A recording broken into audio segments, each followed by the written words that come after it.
Minister, I just wanted to add one element on the question that was asked about Mr. Malema. Just to say that today we are asking a question about the comments he makes about engaging in armed struggle against this current government. But on a daily basis, we call him the Commander-in-Chief. I want to know which army is Malema a Commander-in-Chief of? Because in terms of our constitution, there is one Commander-in-Chief who is the President of a democratic South Africa. So I think we need to see these things as they come along.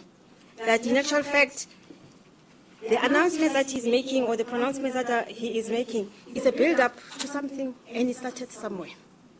This is one thing that we should always be mindful of. The other thing that I wanted to comment on is the question of terrorism. You know, the attacks in Paris and in France and in Belgium brought to the fore something that is very interesting, that in actual fact, radicalization of young people can be homegrown. You don't have to wait for people coming from Afghanistan or wherever in the East to create those type of problems for you. It can be homegrown. It can be in our backyard. It can be in our houses. So we shall continue to plead, to our people, our families, South Africans, that having your children with iPads and smartphones all over the place is a very good thing because they are connected and you can know where they are. But in actual fact, it is also a security problem. So you must really, really have an interest as to which websites are your children visiting at night when they are closing themselves up in a bedroom, when they are angry with you. What are they reading about? Because tomorrow morning you would wake up and go to work, and when you come back, your child won't be there. The child would be gone. So it is a really serious a national issue that we are very much seized with. Thank you. Thank you very much, Minister. Maybe just also to mention on the issue of terrorism that we want to thank some of the parents, Minister and Deputy Minister, that have come to us and raised concerns that their children have gone to Syria. And needless to say that when they return, we welcomed them. And we welcome them precisely to make sure that 55 million South Africans are safe and secure. And that's our responsibility, and I don't think that we need to shy away from that. And Minister, maybe just to say that on the question that has been asked about taking arms on the country, we are given the right by the Constitution to protect this country, and protect the country we will. So whatever happens will be there. I just wanted to respond on the hacktivist attack. Let me state that cybersecurity is a phenomenon just like terrorism that knows no borders. And those who attack need not be physically located in South Africa. And I think that with the information we got, that group is not based in South Africa. So on behalf of the South African government and on behalf of South Africa as a whole, state security has been given the responsibility of leading on cybersecurity. And the reason why we have been given that responsibility is that a cyber attack has the capacity to bring down our economy. But also, if there is a cyber attack launched, it can also compromise information about 55 million South Africans. And that information is both in the hands of government, but also is in the hands of the private sector. So, needless to say that in our war against cyber crimes, we work very closely with our private sector, and in particular your banks, your cell phone companies. So you can imagine if somebody was able to attack and infrastructure of one of our banks, where that information would go. And I think part of the policies we've passed is about protecting South African national critical information that is both in government and in the private sector. This group is a group that has formed itself. They've got their own website. They call themselves #Operation Africa. That we're even bragging that they have been able to attack other government systems. And we were one of those countries that were next to be their target. And we informed through our infrastructure all government departments, because you would never know exactly when they will hit and where they would hit. So when we did get the information, we were then able also to inform our Treasury, our SARS, making sure that the major businesses in South Africa protect themselves. And we must say that they were not very pleased with us. They did write on their website that they were not very pleased. So, but we did manage to protect our information, and we are continuing to monitor the space on an ongoing basis, because they will not try once and give up. They will try second time, third time, and many times more. So our work is to be vigilant at all times. Thanks, Minister. I think because of time, we must manage ourselves accordingly. So we'll take the last round now, and let's try and ask one question at a time if we can, so that we can allow the team to be able to. And if there's a question that wasn't answered, we'll try and deal with it as well. Was there an issue for you?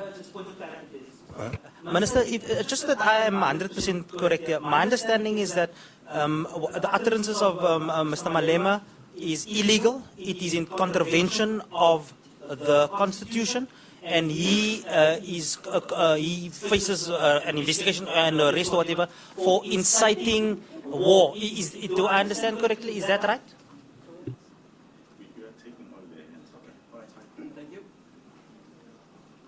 Thank you. Bomat Luane from ENCA. Minister, you said something about domestic instability, some players being fingered. When it comes to protests, is that the same as saying that there's a third force involved with that? Do you have a credible shred of evidence that suggests that it's outside the purview of what protest could have been, the student protest or service delivery? When you're saying that the people are trying to destabilize the country, do you have some evidence?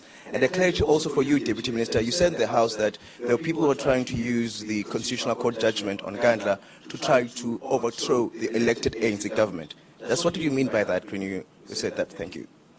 Thank you. And this Alisiwe Makinana from City Press. Minister, you said that regarding the comments made by the EFF leader, that you can't just let it go. Action has to be taken. We know the ANC has laid a charge with the police. What action does state security, what role do you play in the whole issue? But also, does it really, do you only come in when it's somebody from another party? Because this is not the first time this year that a national leader of a political organization calls for a civil war. And in January, when the ANC Youth League leader did the same thing, we never heard about these actions that you are going to take against Malema. So does it apply on certain people, or does it apply on other people? And why didn't you do anything when Maine called for a civil war? And the students and their protests, you spoke about people who take the opportunity, who infiltrate these protests, which are genuine and for their own agendas. Who are these people? Have you identified them? Who are they, and what is their agenda? And Thank you. Sorry, just one question. You get this chance once a year. We read reports in December about millions of rands being stolen from state security. We're not sure. I'm not sure how much was stolen. Can you give us the details? How much money was stolen? Is there any progress in that matter at all? Thank you. Thank you. Partially covered by my colleague, Marianne Merton, Daily Maverick. A couple of clarifications, please, from your comments. Firstly, around racism. Does that now mean state security is also having racism as a focus area of its work? Two, when you say that South Africans cannot condemn law enforcement agencies acting in cases of protests. When police officers kill people, as happened with Macedo, as happened on a number of cases, and even though the killers of Andries Tatane were acquitted, we're still sitting with footage that's clearly available of what police officers did in that case. When you say South Africans cannot condemn law enforcement agencies, are you saying that when such practices happen, we are not allowed to speak out? And then finally, with regards to your comments on NGOs, perhaps you would be able to clarify. The Ministry of Social Development and the Department administers the law of this country, which requires NGOs, IPOs, and civil society organizations to register, to submit annual reports and their annual audited financial statements. It is a case that, should that not happen, an NGO, IPO, civil society organization is deregistered and is not allowed to operate in this country. When you mention that there are funny NGOs operating, are you saying that your cabinet colleague, as well as the police, are not doing their job to enforce the NGO legislation? And yeah, thank you. Yeah. Thank you very much. Covered with regard to the question on Mr. Malema. Safe to say that, Minister, if you're going to act against Mr. Malema, aren't you worried that you might be accused of double standards, in the sense that no action was taken with regard to the utterances of the president of the ANC Youth League when he reportedly, agitated for civil war? The second question, you said that South Africans should regard themselves as South Africans first. Aren't you contradicting the president, because he's on record as having said that the ANC comes first and not the country or the constitution? Can you just clarify that? Aren't you contradicting the president on that? Thank you. No, thank you very much. Probably we could start with the last one. I'm an African first, before I'm a South African. I belong to this continent called Africa. Therefore, when we speak on security issues, that's why even our colleagues that we work with as members of parliament in the Joint Standing Committee on Intelligence, we've raised these issues. Let's not try to be party politically when we deal with issues about life, the conditions for peace in our own country. Let's not try to actually interpret our own discussion in Parliament. We're very clear looking at the national security environment and the global security environment, giving the perspective. We even said our national security perspective does not actually found itself in a vacuum. It plays out in a particular context. And that's the message we're trying to do, to give to the nation. Let's not try to create a new message, which is not our message. With respect to issues of domestic instability that you have asked, it's our responsibility to ensure that this country, these rights and freedoms, they can only be enjoyed and exercised in conditions of peace, stability, and development. That's why all the time I've always believed that some analysts or experts, they get their opinions incorrect when they look at the question of human rights vis-a-vis security issues. They always think we're fighting.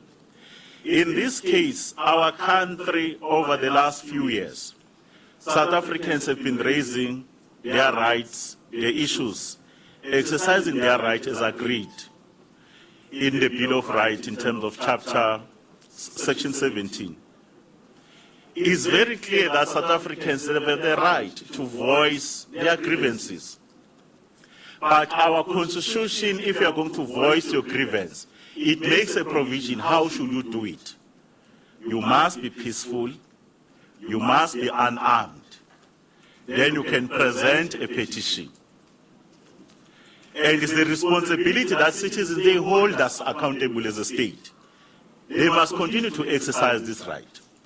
But it's not a fiction, it's a reality.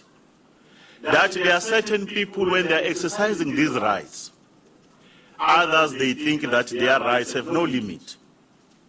There are incidents where people's houses are being burned. We have an issue about the performance of a council. Why would you burn a house of a council? We have an issue that the fees must not be increased, but you burn a library. When the fees have not been increased, government is coming to the party. Now we are saying others must not come to register when they have a right to education. We must ask ourselves, what kind of a society do we want to build? Our society that we agreed to build in 1955, grounded in the constitutions in 1994, is a truly united one, a non-racial one, non-sexist, democratic and prosperous. Therefore, if in South Africa there are these people, for their own narrow thinking and interest, they start to affect the rights of others. South Africans, because of our past and experience, we must always have the vigor and the energy how we defeated apartheid and stand and say, don't do this in our name. You know, they block the roads. People can't go to work. People can't get social grants. The economic activities, they come down. The people can't go and get medication in clinics. These are the issues that we must raise and say, never in our name. Therefore, we cannot be in a position as a country and say it's correct when certain people spoil what we fought for. Not all service delivery protests are actually having certain elements. I've never used the word of third force unless I've done my assessment. But we have said the contamination in our body politics, party contestations, intra-party or inside parties. We have seen these issues that they are being used opportunistically. If you want to raise an issue, want to deal with certain issues, raise them. You fought for that right. But you can't have a situation when people are complaining about water, you say people must come here complaining about water. Then when you put a memorandum, the first item is the councillor must go. The issue of students, their issues are genuine. It was the right thing that all of them, every young person around the world, they will stand up and find revolutionary ways to deal with the issues they face. They were right. But immediately at a particular point, certain elements that are very bold and arrogant, you know them. You have seen them speaking. Using issues of students to climb at the back of a joining cause of students. They started to hijack it. We know that some students are given money by the NGOs and by other countries and by other individuals.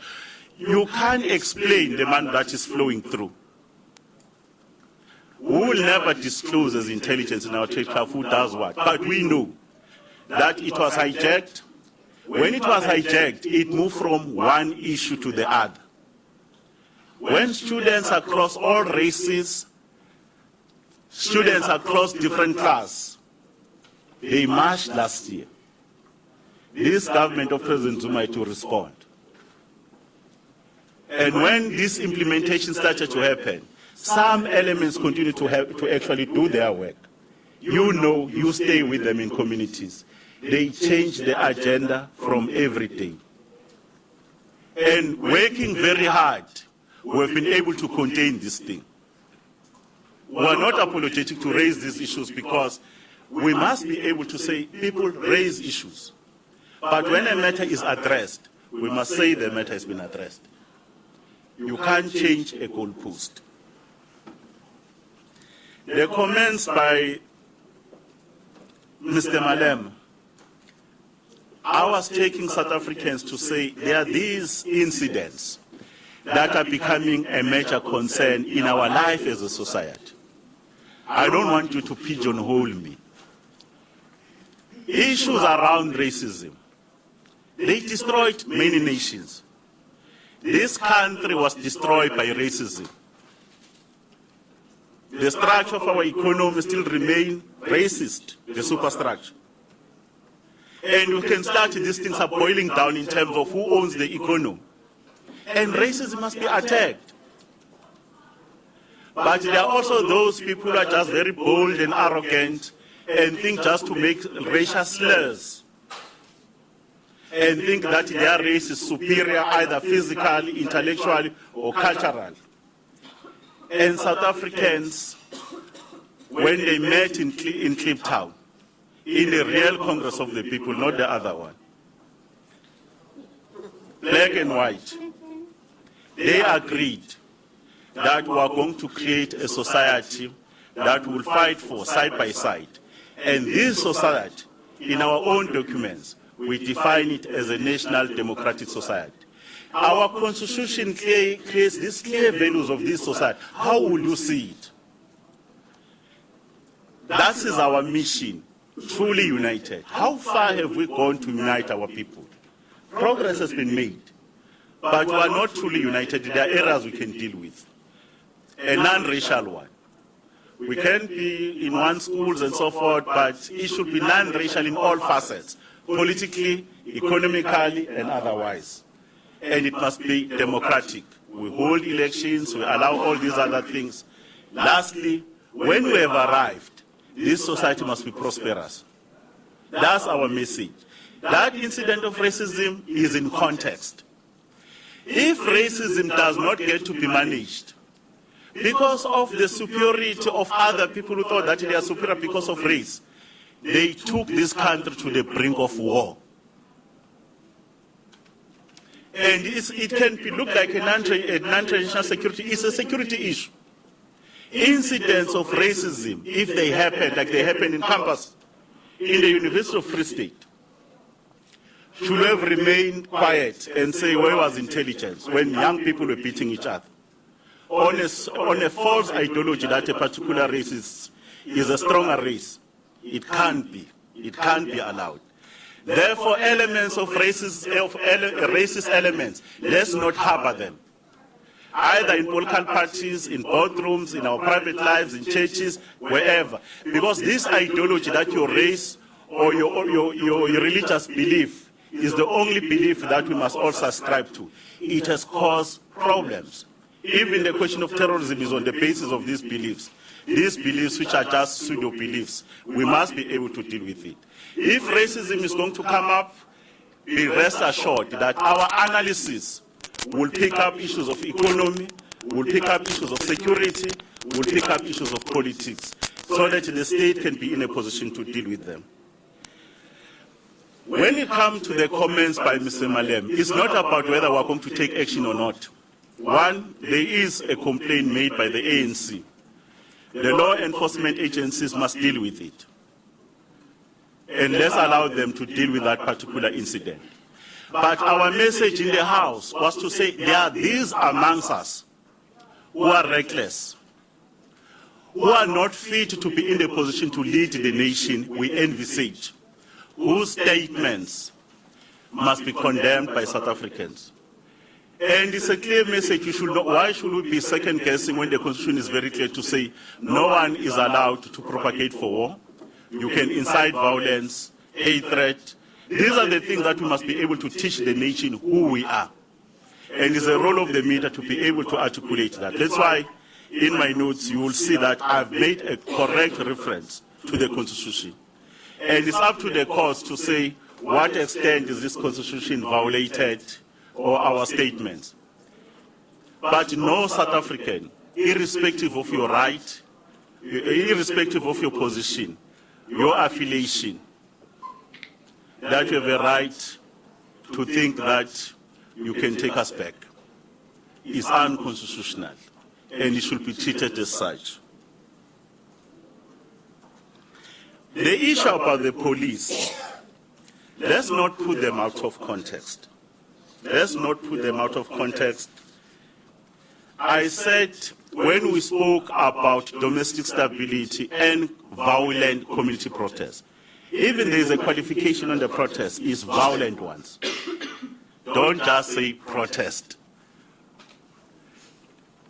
There are those people who have engaged in these things. And they have acted with impunity. There are people who say they want to provoke the police, the law enforcement agents. We want to provoke you so that you can shoot us and have another American. And if they are being provoked, and South Africans who are the easy people to judge these men and women, they do make mistakes. They must apply the law. They must apply law enforcement within the provisions of the law. But there are those individuals who have covered themselves yourselves. There are certain times when you are taking cover when they are even throwing stones at you. And these law enforcement agencies have to protect you. They are there deliberately wanting us to shoot. And the good thing is that these police services and other law enforcement agencies, under provocation, will have exercised restraint. But because of the way we have a narrative, these people think it's right to attack a policeman. They have acted with impunity. Our call is that any peace-loving South African who believes in our democracy and the nation we want to create, that we are in this long journey to create, must be able to stand out. When the police are right, we must be able to say they are right. When they are wrong, we should say the same. There are many of police women and women that actually have departed. Children left in poverty. They are killed on the line of duty to protect you and me. The only small way we can show our gratification is to stick to our best law, which is our constitution. Lawlessness should not be allowed to thrive in South Africa. That is our message. And those who seek to subvert and be in a position to think that they can take the law into their hands, the law enforcement agencies are going to act without any fear or favor or contradiction. We will do our work, but peace-loving South Africans, they will be able to say, indeed, South Africa is safe because of those men and women who don't sleep to keep us safe. Because in a democracy, sometimes we can become a danger to ourselves. If we don't restrain, we don't have this conversation. This is a message that from a national security perspective, we are convening to our South Africans. I thank you. Okay. The question of on the constitutional court judgment, what I meant, very simple. What I mean is that there are some forces, actually political parties and other people, who want to read out of the constitutional court judgment what they had wished for and was not granted. And they go out there and make a hoo-ha about it, hoping that if this was to happen, the president of the ANC was to step down or do whatever, it will create the necessary problems in this political party that is in government that is so strong that we are unable to defeat in elections, and maybe we may stand a chance of running this country. That's exactly what I mean. I mean, the judgment said that the actions was inconsistent with the Constitution. How many laws does the Constitutional Court make judgment on inconsistent with the Constitution, considering that you come from apartheid and some of the laws in the statute are very much inconsistent with the Constitution? That happens on many occasions. And it also happens, by the way, in developed countries, developed democracies.